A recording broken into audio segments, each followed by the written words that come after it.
Eritrea, East Africa. I've been in the US for the last 10 years. I recently graduated from Arizona State University with a Bachelor's of Science in Nutrition. I am an author. I am a certified cognitive specialist. I am the CEO of the Wingfoot Center International.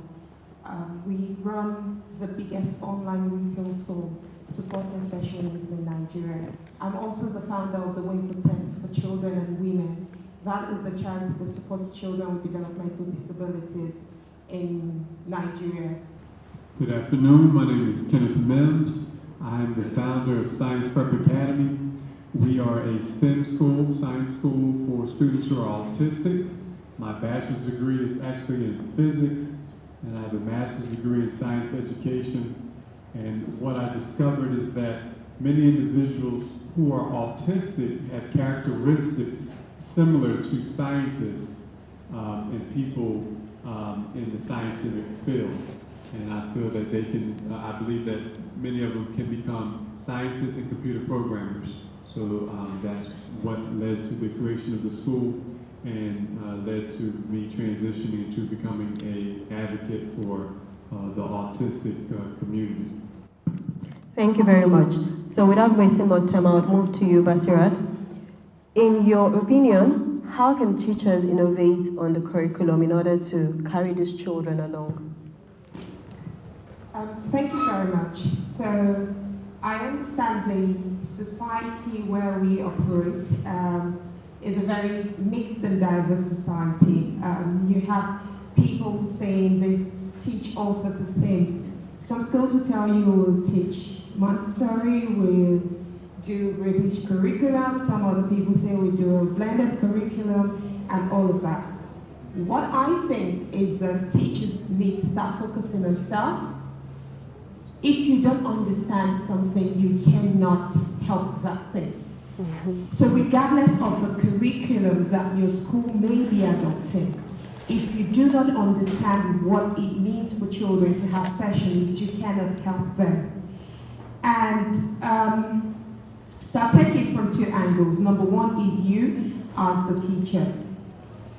Your role is not to diagnose a condition, and therefore, when you start to think of how you're going to teach the child, you're not thinking, I am specifically focused on autism or I'm focused on this. You want to understand the learning barriers that a child has, because your role is like the eyes and the ears of what is happening to the child in school. And this then forms the basis that the appropriate specialist can use to diagnose whatever condition a child has. In terms of the curriculum now, here is the thing. Not every child who has special needs can attend mainstream school. Basic. Also, not every child who has special needs to go to a special needs school. It means within that population, we have some children, the degree of severity varies. We have some children who would do well in mainstream schools, and some children who would actually require special schools to thrive. Therefore, when you're talking about curriculum, we want to, either if you're operating a mainstream school, you want to operate a curriculum that is adapted, a curriculum that is inclusive. So this is regardless of whether you say you're offering a British curriculum or you're offering a Nigerian curriculum or an American one or a blended one. You want to make sure that that curriculum is adapted to the needs of the learners, of the students in your class. If you're a special needs school, chances are that you don't have a standard curriculum to run, or if you want to run a special needs school, chances are that you're not going to be running with a standard curriculum because you're going to be taking each child, and each child, based on the difficulty that they have, would have their own plan. They would have their own learning plan. They would have their own IEP or IBP, depending on their own behavioral plan or their educational plan, depending on the problem that you're trying to solve. For the mainstream schools, what you want to do is ensure that whatever difficulties that a child is having is brought onto the classroom, and that is handed on to the teacher, so that the teacher, in his or her own working plan, can incorporate the additional requirements for this child. Let me give you an example. You run a mainstream school, but you have a child in your class who has speech problems, for instance. This child may or may not have been, let's say this child has been diagnosed that he or she has speech problems. Now, the speech therapist would have specific things that the child needs to be doing on a regular basis.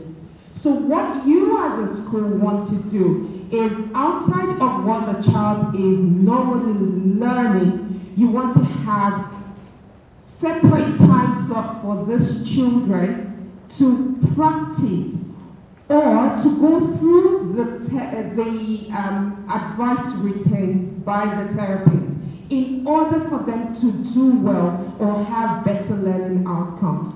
So for curriculum, what we are advocating is an adaptive curriculum, a curriculum that can be modified.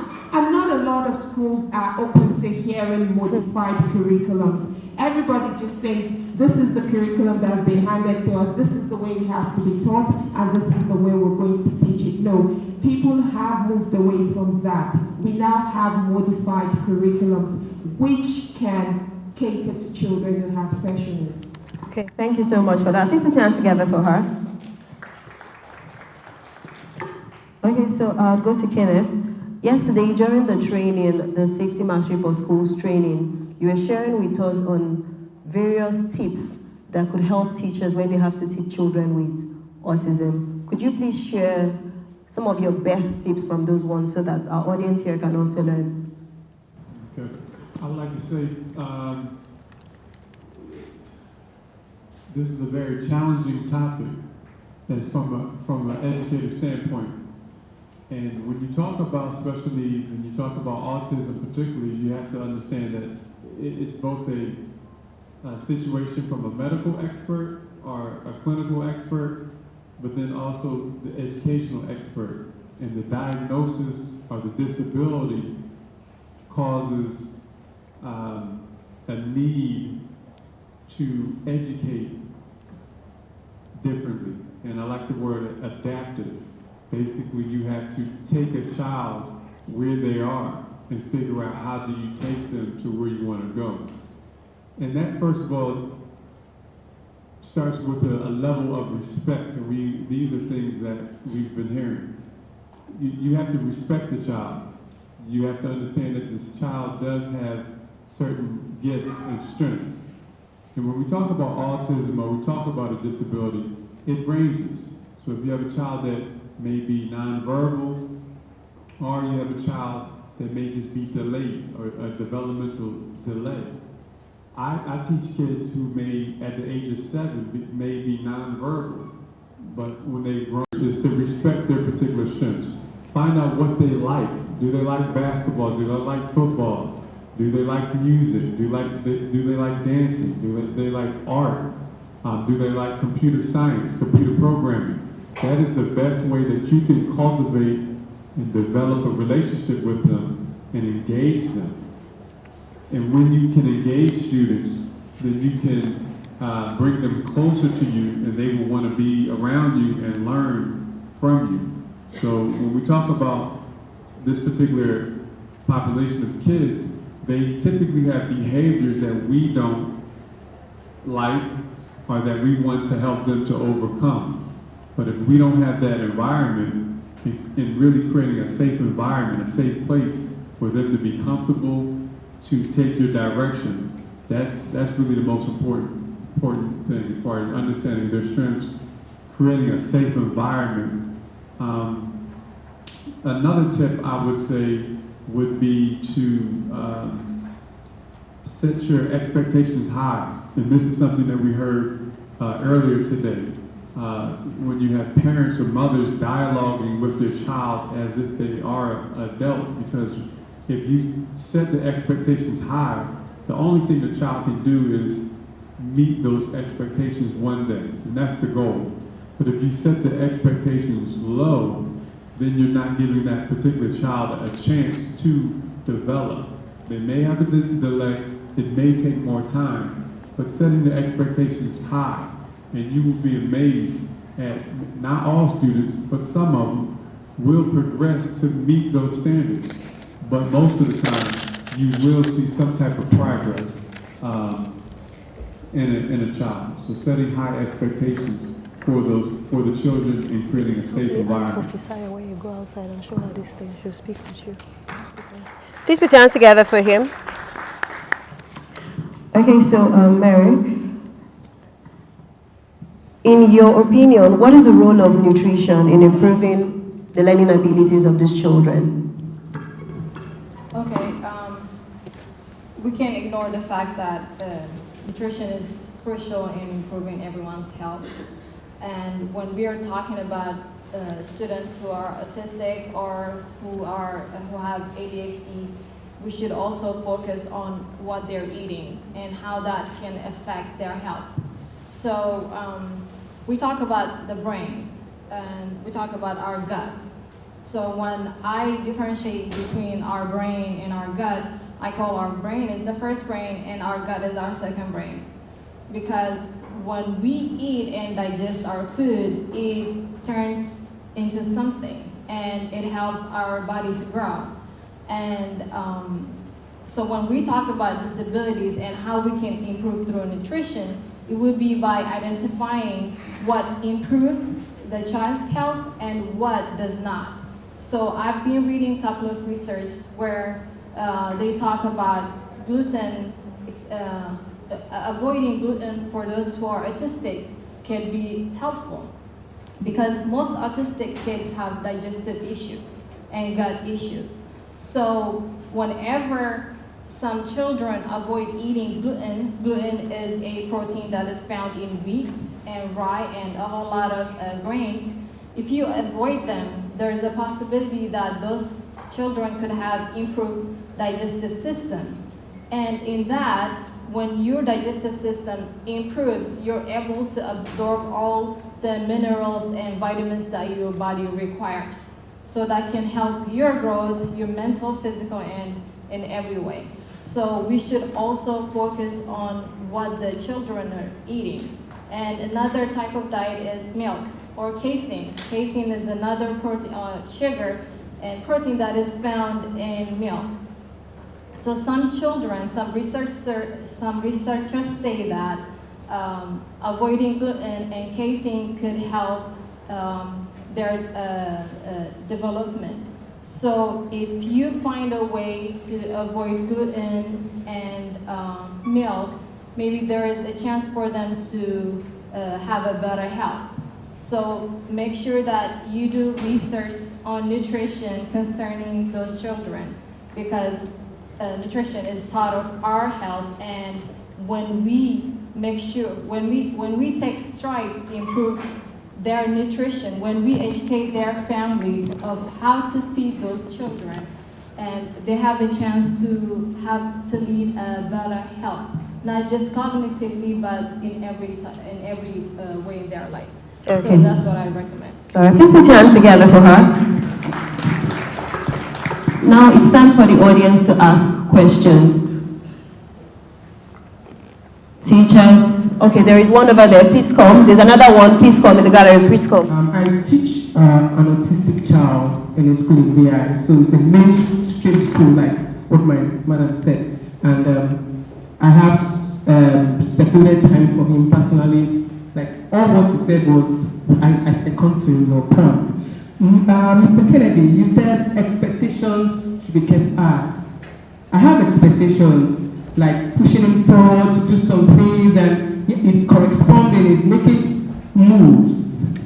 But I noticed my parents, the parents, they just feel like, you're pushing him too high, come on. I just like, he's picking up, he's 12 years old. speaking up, but yet, and even the school system, they're like, Mr. Lam, they're reading a magic. But I'm like, I'm just trying to put my best. The expectations are very, very high, but I don't know what can I do in that environment. And Matt, you said they were saying that cartoons are not ideal for autistic child. What do you have to say to that? Because it requires a lot. And I do give him cartoons, like digestive system, like what you said.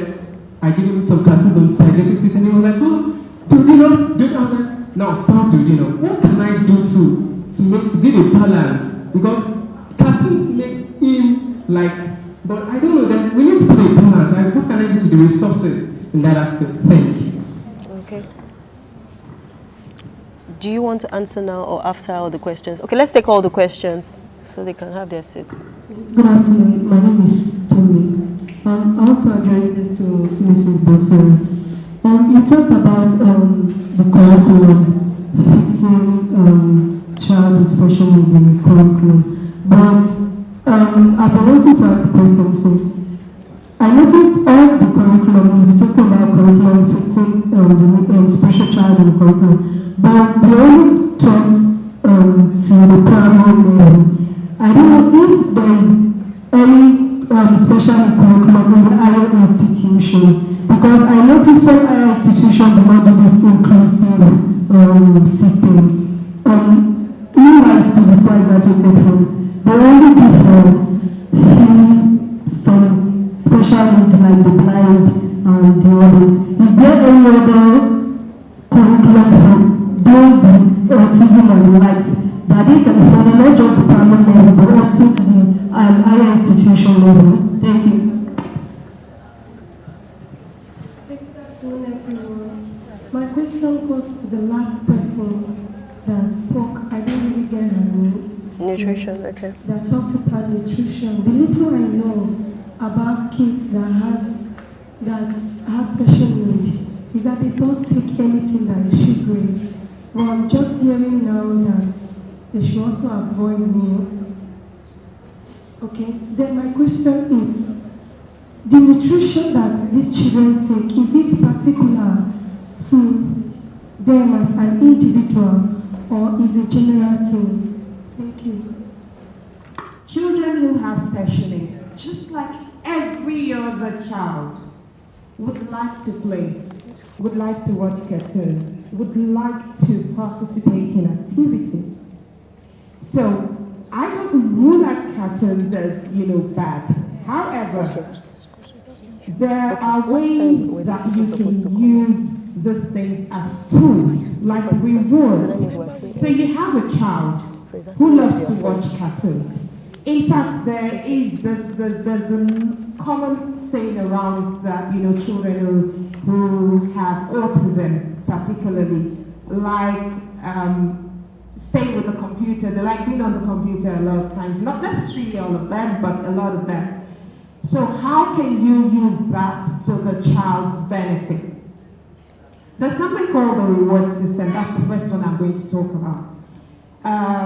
You do this, you get a reward. This is something that the child loves. So it is going to be controlled. It's going to be at a moderate level. It could be 10 minutes of cartoon time, or you get to go on the iPad first. So back when I was in England, there was this boy. He was struggling in class, and the boy had autism. He was struggling in class. It was not just the educational bit, it was also things like behavior or even getting him to change for PE. So what the teacher did was, they'll tell him, guess what, if you are able to change for PE, he would always be the last to change for PE, and then he'll struggle to change for PE. If you can try and just change a bit faster, or just try and change, just put in a bit more effort, you get to use the iPad first. Now here's the thing, he doesn't like to wait. So getting the iPad first is a good thing for him, because he doesn't have to wait for everyone else before he goes on the iPad. He would have got the iPad anyway. And then he gets to watch a cartoon. that cartoon is something that is beneficial to him. So now the teacher has successfully used that iPad and the cartoon as a reward system to promote a behavior, something that he has a deficiency in. And just like every other person, that's why I said a child with special needs is a child first before you look at the special needs. Just like everyone else, would you not like to be rewarded for something you have done properly? Yes. That encouragement means that they want to, keep doing it. So I'm not an advocate of sticking a child, with an iPad for forever, whether or not they have special needs. I'm not an advocate of that. We want to help those children be as social as possible, so we don't want to stick them with gadgets that, just to say, yes, they're learning and all of that. No, we want them to be social. So what you can do is moderate, the use of the iPad, moderate the use of the cartoon.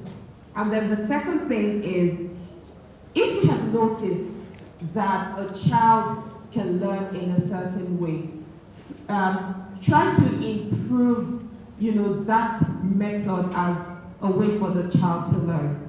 Because children learn differently. So you know that there's a child who, if you allow him, you want to teach him about digestive system, for instance, and if you talk to him about it, chances are that he may not pick it up. But if he watches it, then he might be able to pick it up. So that's saying to you, maybe this child is more of a visual learner than, an auditory learner. You don't always have to use the iPad as the means or, the cartoon as the means. You can also demonstrate it in class.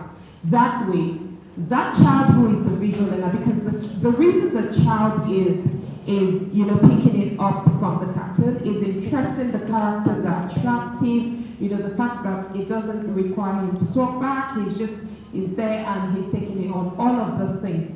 So if you, as the teacher, can replicate that in your classroom so that not just that child who has autism gets to benefit from that visual learning process, all other children who are visual learners, just like that child, can also benefit.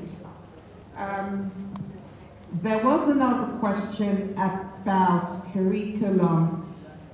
I think the lady said there are only a handful of higher education courses that support, I think the question was, how can you incorporate that special, is there a special needs curriculum separate? So, like I said earlier, people who run special schools, they don't have a fixed curriculum like the rest of your mainstream schools. They don't have a fixed curriculum to say, this is the curriculum, and then by year 6, you need to have finished, then you need to go to GS1 or year 7 or whatever it is. They don't do that. They do target outcome. Target and outcome. And for this reason, they are remaining as special schools. Now, the whole concept of inclusive education is how we can cater to children who have special needs whilst they're learning in an environment of children who do not have special needs. So you are actually trying to kill two birds with one stone. What countries that are ahead of us are advocating is something called differentiated learning, so that you have a differentiated classroom regardless of curriculum, because constantly this curriculum thing will come up, right? This curriculum thing will come up. So what you want to aim for is differentiated learning, where even within the curriculum, you can identify what the learning outcomes are and then modify them according to each learner that you have in your class. So that is exactly the target that you're after. There will not be one curriculum that will be called Who a else is special around? curriculum, and then that's what you then benchmark. Because again, remember that children who have special needs don't all have the same requirements. The fact that you have two children who are on the autism spectrum doesn't mean that they would have the same level of difficulties. It doesn't even mean that they would experience difficulties How do we in know the if same these area. other people The will share their children area? who are said to have high functioning autism, which means they You call their name, need Abi? more level of support when it comes to maybe their academics, and then they only just need additional support when it comes to social issues. When's the and both of things them like answer that. theirs? Now, if you said this child, because this child has I been told my diagnosed sister with to be looking at me autism, so that therefore this I because am when putting you get him it, someone was on about to special go and needs pick out his curriculum. list. Like, you're sort of restricting the child. So it's better for a child to have his own expected outcomes, which can then be put together with his regular learning outcomes, right? Another thing I tell you, and we will get there, because these are things that we don't do here, right? But that's the step, or that's the level that we want to get to. Some of these things don't already exist here. Is the fact that you can look at a child, understand what the child's learning potential, mark the word, the child's learning potential is. The moment you understand what that child's learning potential is, you can put a case forward for that child to have a reduced expected outcome. So for instance, if you understand that this child has a low ability or has low working memory based on all the tests and everything that has been done, and then tests for it, you can have that child, when the child achieves A, right, it's almost equal to a child who doesn't have any difficulty achieving C. Interesting. Yes, so people recognize this outside of this country, and they can, input that into the curriculum and how that child is meant to learn in class. Oh, thank you so much. That's a lot of information right there. Please, I hope that teacher that asked that question took notes, because that was very, very important. Thank you so much. Mary? Okay, the first question was, do different disabilities have different diet needs? And this is yes. There is vast amount of disabilities, and there is vast amount of diet that can affect those children. So every child has different diet needs. And improving diet for everyone is essential, not just for those who have disabilities. So, for instance, as educators, you could maybe promote in your classes how to include more vegetables and fruits in their diet, because I've been in Lagos for the last 4 or 5 days. It has been extremely hard for me to find a whole lot of veggies. There is some fruit, but veggies, it has hardly been available in any type of restaurant that I've been. So maybe including that in your classes and helping parents to promote that type of diet within their family and their children will be really helpful. And I also understand that children with disabilities are extremely picky eaters, and maybe also including them in their in the cooking process, advising parents to include the children in the cooking process. I know traditionally we're not used to doing that, but if we could start to do that in our kitchen, they will get used to eating different types of variety of foods. So healthy eating is not just for children with disabilities, but for everyone and for us as well. So if children see us eating better, they will eat better. They literally replicate everything that we do. So as parents, you have responsibilities to show that to your kids. And for those who have disabilities, yes, they have different types of dietary needs. Okay, Kenneth. My question is for the educator, had an issue with a parent really not understanding the potential of their child. And actually this situation is extremely normal and typical. You see it often for parents of kids who are autistic. You have to take in, so my tips are really trust and empathy. And what I mean by that is you have to empathize with the parent and understand their story. Basically, they have been on a journey, and typically it's mothers that take the leading role. And basically, and fathers play a role too. But basically, you have a child, right, who had, when the child was born, the parents had the hopes of this child being the greatest, right? But once they discovered that they had autism, that hope may have been shattered. It was shattered. Now, has it been rebuilt? You don't know, right? So it's been an emotional journey that they've been on. Now, they just want to make the child really as happy as possible and try to nurture them and support them. Now, from educators, our job is to help the child reach the full potential. The issue is potential. Educators may see a greater potential in a child than a parent because a parent sometimes is blinded by emotions, or blinded by the emotional connection of the child. For instance, I teach students that we believe they can become computer scientists, okay? So for example, people like Einstein, Zuckerberg, Bill Gates, Wozniak, Elon Musk, all these great scientists, in my eyes, I see that they have autistic characteristics of being on the autistic spectrum, but they have been able to grow to certain heights. As far as your parents, what you want to do and what I would suggest is for you to focus on developing that trust. How do you develop trust? Empathizing with them, but also having self-empathy for yourself. What I mean by empathizing with them is understand their perspective.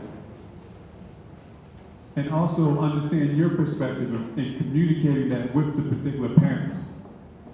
Developing the trust. Once the parents start to see that your model works, they will work with you more and they will understand your perspective. Typically, parents who have children who are autistic may put their children in multiple different schools. So you have to understand that whatever school that they were in prior to yours, they may have had a horrible experience. Okay, we've been talking about abuse, physically and emotionally. So you have to also understand a parent's perspective if they had a child in a school where their child was abused, physically or emotionally, now they come to you. They're happy that their child is just in a safe environment, but great educators, right, we want to push them to their highest potential. So that's just not good enough. A safe environment is very important, but once they're in a safe environment, right, what's next? So I suggest creating some type of measurement tool so you can document their growth. Once the parent sees their growth, both physically, emotionally, academically, they will have greater confidence in what you're saying and what you're doing. And then their hope will be restored. And now you can help them to set a higher bar. So for some students who are autistic, having a job, being self-sufficient, living on their own is a possibility. For some, no. But that hope is destroyed sometimes. So setting measurable goals, documenting it, and helping the parents to restore, setting up the higher level of potentials, I think is very important. But also being empathetic for yourself as an educator and communicating sometimes with parents. This is how I feel. I feel your child has the potential to be blah, blah, blah. To be independent, to do, I feel your child has, right? And having that open lines of communication with the parent. All right? Yeah. And so those are the main things that I would say, are very important. Okay, please put your hands together for them.